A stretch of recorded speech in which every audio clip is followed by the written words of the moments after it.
ang sample ng letter of the week. Meron na po tayong nagawa.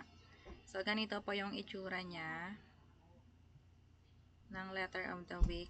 Tapos, ito yung sample. Dito nyo po ididikit yung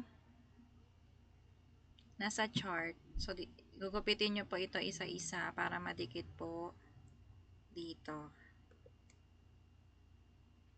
So, meron tayo dito sample. Nakakrop na siya para madikit ko na dito. Example, nagupit nyo na po yung sa letter C. So, ito, ididikit nyo dito yung sa gitna yung letra or yung letter na pag-aaralan nyo ngayon. Ayan. Sunod yung tunog. Ang tunog ng letrang C ay K. Ayan, napakilala mo na yung letter C. Tunog, tapos yung pagsulat. Ayan. Pag naturo nyo na po lahat, yung letters, yung tunog, tsaka pagsulat, magbibigay naman tayo ngayon ng mga halimbawa ng mga salitang nagsisimula sa letter C. So, isa-isahin po natin yung mga picture. Okay, ito, can,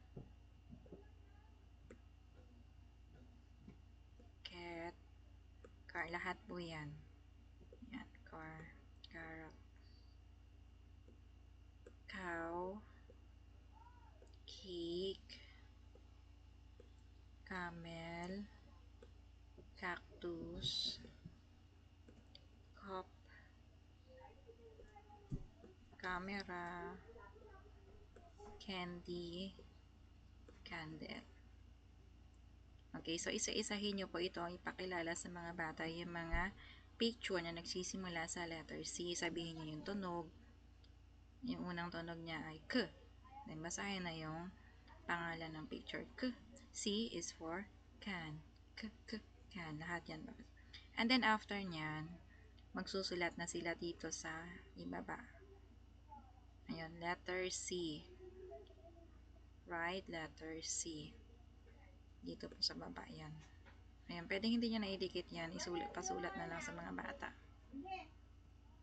So, meron pa tayo ditong ibang letters. Ayan, dito sa gilid. May mga nagawa na pa ako dito, mga ibang letters. Ito, letter A, B. Ayan pa yung mga ididikit po natin doon sa letter of the week.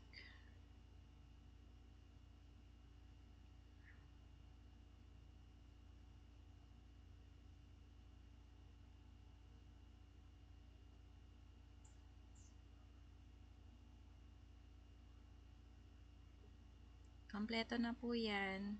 A to Z.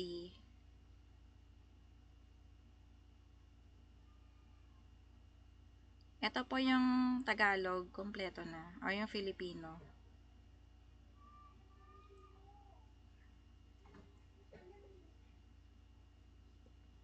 Yung sa English, yung mga hiram na salita, okay na.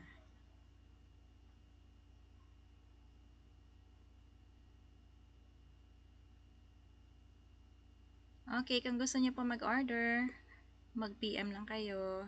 Salamat!